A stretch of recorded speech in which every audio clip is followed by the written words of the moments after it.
This is Joe from ArtAlienTV. Now today I've got some mind-blowing pictures to show you.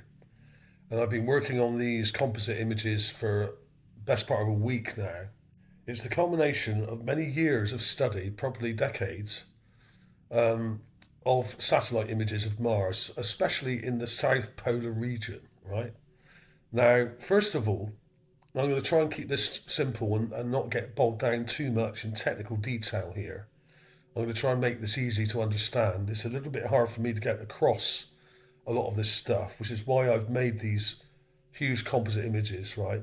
Now, first of all, I'm going to show you this area here from this video, which I published recently, called Mars Plants Green Moss Forest Found, okay?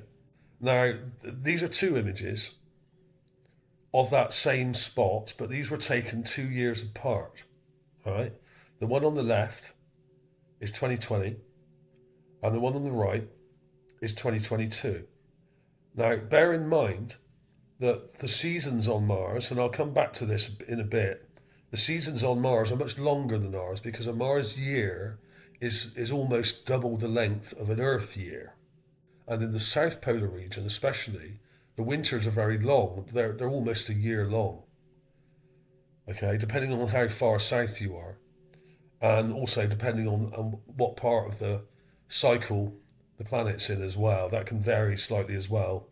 Mars is tilted very similarly to Earth, and the seasons work in a similar way, but they're much more harsh, especially in the south. It's much colder. In the extreme south, it goes down to minus 200 degrees Fahrenheit, and everything dies off. Now, when I say everything, I mean things go dormant, right? And I'm going to show you an example of that. Now, I'm just going to show you a clip of this area here. Now, basically, the left image here was taken in July 2020, and the right image was taken in April 2022. That's about a Mars year later. And you can see a considerable difference in morphology and colour of these things, right? Now, I think these are plants. NASA don't think they are, and I'm going to explain why they don't think they are, or at least why they're saying that in a minute. I've got a couple of articles to show you, and I'm going to show you why they think these are caused by just purely by outgassing. Now, there's a bit of a complicated thing to explain, and I'll show you that in a minute. But look at the difference here. If you look at the left one here, they're smaller and they're darker. This is ice on the ground here. But you can see that the ice is fairly thin. And in fact, in general, in this area, the ice is only about 3 feet thick. Okay, about a meter. And you can see roots coming out of these things here. Okay, and here. And there's loads up here as well. And if you play with the contrast with these images, you can get those to stand out even more. These have already been brightened up. Okay, but look at the one on the right here. It's much greener. There's less definition in the image for some reason. The quality of the image isn't quite as good. The detail isn't as good in the right image. But that's mainly down to light conditions, okay? And they do vary quite a lot on Mars. And obviously, if you have something like a dust storm in a certain area, say in the southern hemisphere, it will change the image quality quite drastically, and it will muck with the colours as well. It will red out the colours quite badly and turn everything sort of orangey brown. Okay, so but you can see there that there's quite a difference between these two images. There's more definition in the one on the left. This one's a bit fuzzier on the right, but you can see that these things have changed, and you can actually pick out individual ones here. If we look at this one here, where my cursor is, we got like almost like a double one here, and then look at it here. The roots are much more substantial on this one. Okay, you can see that the roots are more visible, right, and they've changed. Whereas on this one here, just here, you can't really see them very well here at all. Now that may be due to the fact that there's a bit less ice in this one on the right. So we're seeing more into the ground.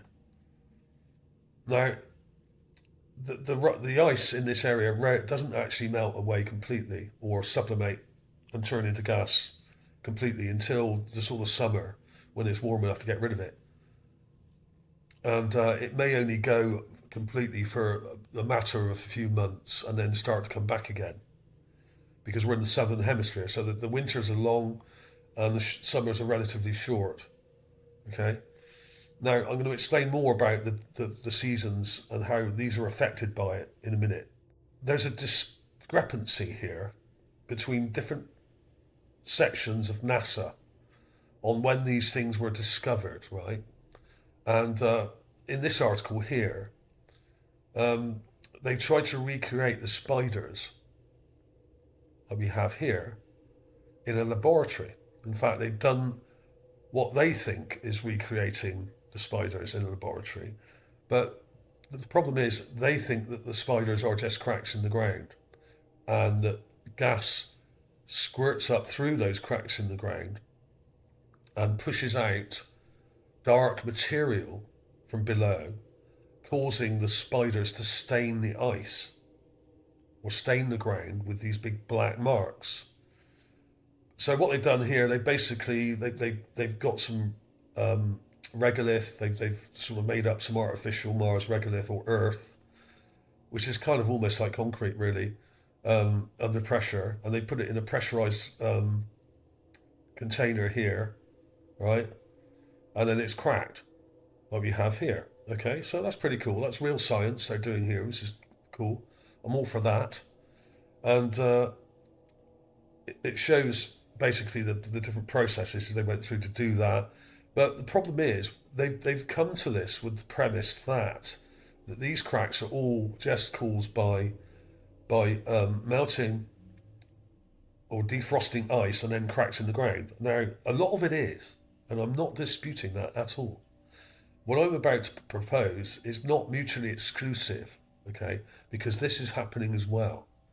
In many areas, you see these cracks in the ground which make these spider formations. Now, in this article here, this was done by the Odyssey team, right? Which is an older satellite, which is now defunct, right?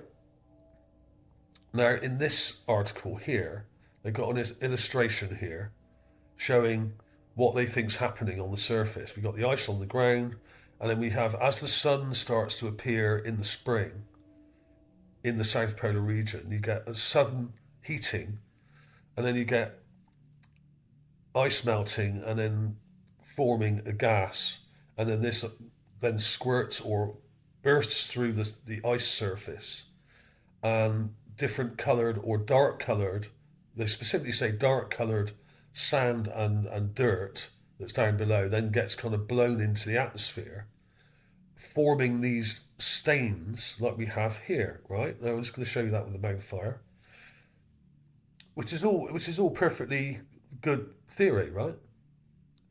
But there's a huge problem here.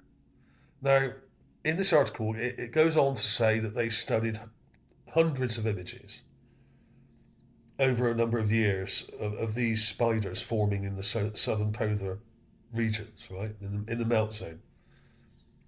And it goes into a lot of detail here about the different temperatures and everything else. I'm not going to go through all that now. It's too long-winded. You can read this article. There'll be links to all this stuff below. Now, pay attention to this bit here. Once a spider becomes established, I'll read that with the magnifier. Once a spider becomes established, says Christensen, the main science officer here, it affects the surface so that the vent will form in the same place the following year. Right, now, let's look at that again. Once a spider becomes established, in other words, once it happens the first time and supposedly bursts through the icy ground, right, with a crack, and then bursts out with this gas, right, it affects the surface so that the vent will form in the same place the following year. In other words, they're saying that these vents, once they form, they happen reoccurring every year. As they erupt, the jets carry loose sand and particles high in the air, right? Okay. The largest and heaviest particles fall closest to the vent, piling up around it to make the spot. So the dark, what they're saying is the dark patches are caused by debris, dark coloured debris or dirt falling near the so-called vent or crack in the ground. As lighter sand grains tossed out by the jet blow downwind, they create fans. In other words, you get like a stain that looks like a kind of ink stain on the surface like we have here, right? Like these here. Now, there's a big problem with this. And the main problem is this mission here, the Odyssey mission, only takes images in infrared or black and white. And it doesn't take color data, right? Now, they may have studied 200 images of these spiders over a number of years, and they claim to have come up with this, I think, around 2009 or 10. But I think scientists have been spotting these going right back, probably since the 70s, I think. And you even have songs by certain people like David Bowie about the spiders on Mars. Now, was he actually talking about spiders, or was he talking about these, which are called spiders, but they're not spiders, right? Who knows? But he knew something, right? So, now, what I'm going to show you is the reason why I think that's wrong. Because I've done this, right? Now, this maps all the colourful, the amazing colourful images taken by the HiRISE camera on the Mars Reconnaissance Orbiter. Now, there's one big difference between these images and the images that the people here were looking at. These are in black and white, like this, right? And these are in amazing colour, right? They studied about 200 images. It actually quotes that in that article. I've studied way more than 200. Just in this southern polar region, I've probably studied something like 2,000 images. In fact, I've been through a large portion of the catalogue, the image gallery for this mission, right, which spans, this image itself spans 15 years. It spans from 2009 to the present day, which is 2024, okay? Now, I've studied a lot more than these. I've been going right back through all the images, not just from Odyssey. I've been through most of the Odyssey images over the years and have a massive collection of them. But they're all kind of black and white. They have some false colour ones where they add colour just to make them look nice, but they're not really in colour. And the colours don't really tell you anything. But these are a different story. They're in full colour. Now, what I've done, I went through all the 89,000, nearly 90,000 images, right, from this mission. And I picked out all the spider images. And then I narrowed it down to the area, in a particular area in the southern polar region, so that all these represent the same spot, right? Now there's 46 image strips here. Now, you can follow the link here and click on that, and it would take you to all these 46 images, right? And you can download these yourself, and you can check these yourself. These have not been altered in any way. These are the browse images, which are smaller. They're about 2 megabytes. And I put them all in a row. But I've also done some full-size strips of images like this, with the full-size images, which are huge, which took a hell of a lot of work. But I'm just going to show you what's happening here. Now, this is the first one, 2009. Now, this is the one I showed in this video. Here, Mars giant green plant, Starburst spider. They named them Starburst spiders. Now, these are different from many of the spiders that they were studying. In this one here, these are not Starburst spiders. These are a different type. So their theory may be more likely correct for this particular type here. Okay? But these aren't the same. There's quite a difference between these, which are in black and white, and these, which I'm going to show you now. The shape's different and they form differently. Now, their theory that these things come back every year and then outgas from the same cracks in the ground, I think is not a very good theory when it comes to these. I don't think it's correct because it's pretty clear when you follow through all these, especially if you look at certain years. Let's go to the end. Let's look at 2024. These are the most recent ones here, right?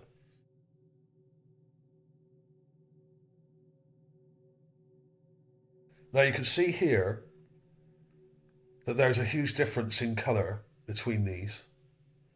This is exactly the same spot, and the satellite has gone round and round and round, and it's taken multiple images of this area over years and years and years. And in this particular year, we have 6 images. What we have here is spring, summer, autumn, late autumn, stroke winter at the end, right? The one at the end is very different in colour to this one here, which has gone a sort of greeny brown. It's starting to go brown. This one's gone a reddish brown, right? Like a pinky brown. And these colours are pretty accurate, right? These are all the same camera, right? And here we have a summer one, right? Which is light green. But look at the spring one. It's blue. Okay? And this is an early spring one here. Right? And you can see this pattern throughout the years. Now, this is a particularly nice one here. Right? Look at these. Look at the difference in colour. You can see the winter ones here. Now, because the winters are so long, obviously there aren't that many winter images. They just take 1 or 2 usually of the winter. There's 3 here. But usually there's only 1 or 2, which are like this. And they've almost completely disappeared. And this is where more ice has formed on top of these things and has basically covered them up. Right? But as it melts away and turns into gas, a lot of the ice, it reveals the spiders below. But look at the colours. Now, I've been doing a bit of research into different types of plants on Earth, and there aren't many plants that live in very harsh conditions. And the conditions here are very harsh. The only plants that may be able to survive in an area like this, under the ice, and then come out as the ice melts, would be things like lichen, or perhaps moss, or something similar to that, right? And the problem is that it's so bloody cold on Mars in this region, it seems like it would be impossible for them to survive. But that's only based on plants on Earth, right? Which haven't evolved in the same way necessarily. And what we're seeing here are flowering plants, perhaps here in the spring,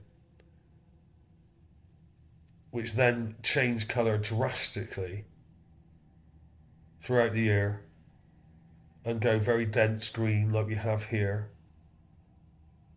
I mean, look at this. I mean, the colours in here are absolutely amazing. Now, there are some missing from this set. I mean, I went through all the images like you wouldn't believe. So there are these don't always follow exactly on from each other. In other words, there's quite big gaps here, right? Because it goes from 2018 to 2020, and then we've got 2024, and we've got 2022 there. I've marked all these at the top, all the years, right?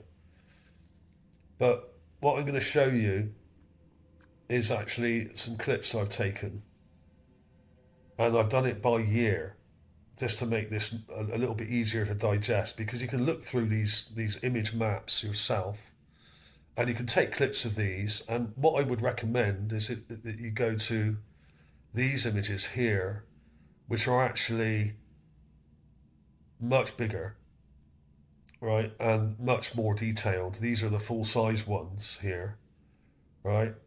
this is 2024 at the end here, right? And you've got some amazing colour in here, but these are a little bit darker. These ones here are a bit brighter. These are browse images, so they've already been brightened up by NASA and then put on their website. So these are brighter. And the colours are really good in these.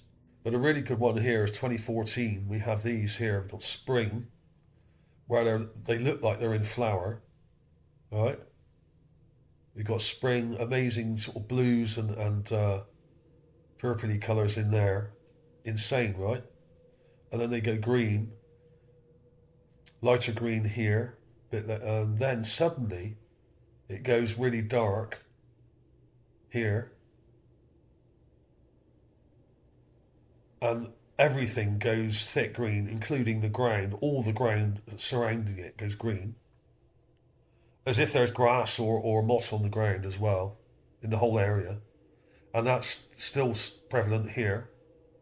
The whole area's gone green. It's not just these so-called spiders, right? Here's one of the spiders here. Right, you can see the cracks and the thick greenery, but also thick greenery on the ground. Is this grass? Is it some kind of moss? There's not enough detail to tell either way, because we can't zoom in that far. But then we go to a sort of browny colour here, right? Now we're up into 2016, okay? So 2016, and we've got this sort of bluish colour here. I mean, the change in colours is astonishing. And every year, they come back the same, right? Now, there's no way that this is 2009, right? Look at the shape of this. And if you look at these carefully, you can actually see quite a lot of detail if you use a magnifier. And you can compare these very carefully with each other. So that's 2009. Let's go forward a couple of years to here. Now, they have changed a little bit, right? Between here and here. That is 2012. That's 3 years between this bright one here and this first one. But look, they're almost identical. Now, according to NASA, these are caused by venting gas, forcing dark coloured material out onto the ground, or icy ground, right? Every year, and they're supposed to happen the same every year. How is that even possible? And if they were studying black and white images, which they would have been if they were going through hundreds of Odyssey satellite images, they wouldn't have realised the massive change in colour. Now, are we supposed to believe that the dark sort of sandy material that's being blown out from underneath the ice is multicoloured, and that in different times of year it's a different colour? Is there really like sandy kind of grains of dirt this colour under the ice that are being blown out, and then it's being blown out again and changing to green, and it's being blown out again and changing to this colour? No, I do not think so. That seems ridiculous. So it looks like their theory was born of research into black and white images. That's the only explanation I can come up with for them getting it that drastically wrong. Now, I'm not saying their theory is completely wrong, but it doesn't seem to work for this particular area. It may work for many other parts of Mars, and I'm sure it does, to some extent at least. So I'm not completely discounting that theory about the gas pushing dirt from under the ice and then like a geyser kind of blowing out and causing these fans. They call them fans. These Starburst spiders specifically are very different. And I think these are massive plants. You can see them developing, you can see them growing. At different parts of the year, the shape is very consistent, but you can see changes, right? Between these, quite drastic changes in colour throughout the year. Now, there is obviously different lighting through different parts of the year, okay? I appreciate that. Look at the colour changes. It's astonishing. I mean, there's enough colour here. You could actually make swatches from these and use them as colours on the graphics program. Or use them, you could take your sort of average colour from each one. You could get the blues and the pinks and or the greens or the browns or whatever. You could make a whole set of like expensive art kind of colours from this, like a paint palette kind of set in acrylics or in crayon or in Caran d'Ache bloody Ponzi pencils or whatever they call them, which I used to use in art college. I mean, this is astonishing. The amount of colour information here. I mean, look at this one here. I mean, come on. Now, we're supposed to believe that this is all just caused by outgassing. If these stains on the ground are just caused by dirt being pushed up through the ice layer, through cracks in the ground, why are they changing colour so much throughout the year? Because it's organic. It has to be organic. For it to change that much, for that massive variation in colour that we have between these, look at these three. The more I look at these, the more I'm convinced that I'm onto something here and that these are plants. Look at these three here. Spring, summer, autumn, winter. You can see them freezing up here.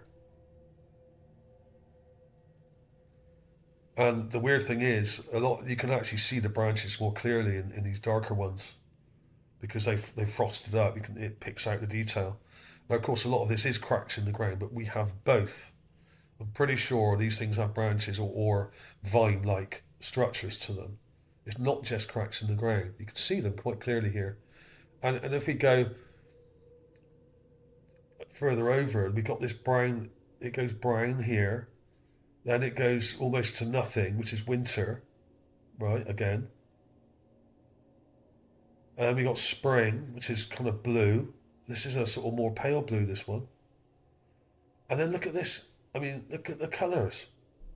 The density of colour here is absolutely off the scale. And these are raw, okay? Infrared, red and blue. Now the blue filter is actually blue-green. That's how they get the colours.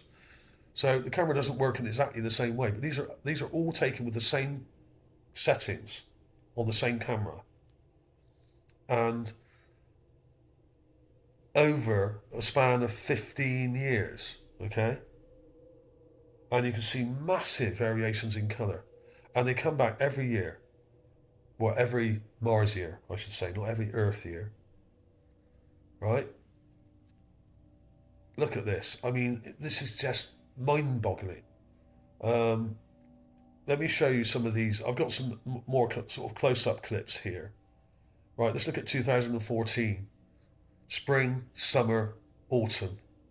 Spring on the left, summer in the middle, autumn on the right. Absolutely incredible. Now, could you logically look at these if you don't have, I'm not saying necessarily if you're a scientist or a botanist it doesn't matter what you are. If you're a truck driver or you're a policeman or you're a politician, whatever you are, right? You can see these colours, right? And you can see that this is probably not just caused by outgassing. I'm sure some of it is.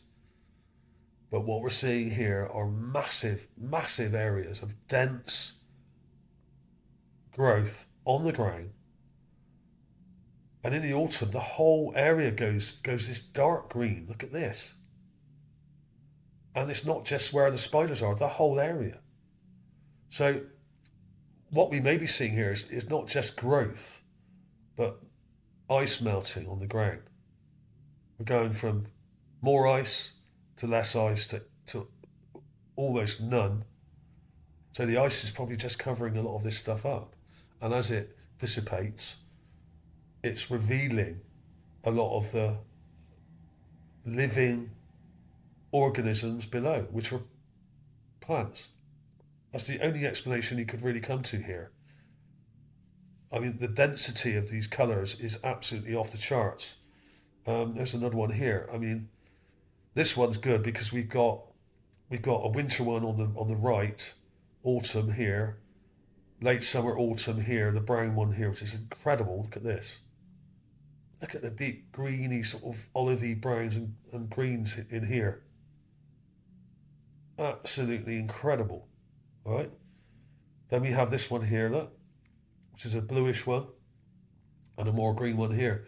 So the changes in colour are off the scale between spring, summer, autumn, winter. This is incredible. I mean, just look at these colours. I mean, what can I say? I'm gobsmacked. And as I was putting these together, I was like, Jesus Christ. I mean, this is why colour is so important in these images. It's all very well studying infrared images or black and white images or whatever to get the structures and shapes and everything like that. But there's only so much you can do, and you've really got to spread the research over a wide set of dates to get accurate and repeatable information, like I've done here. Look at that. I mean, unbelievable colour. Unbelievable. And this one here, the bright one, is very similar to the 2009 one I showed in that previous video. But look at the colour either side of it. Absolutely mental, right? And why would the whole ground go green? What we have here, I think, is evidence for life on Mars. And these composite images I've done, I think, are proof of that. But it doesn't mean to say there isn't outgassing going on here.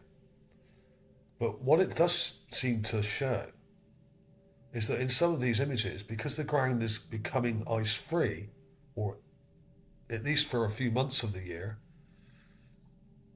it's showing that there's either grass or moss on the ground as well, like we have here on the left and on the right here.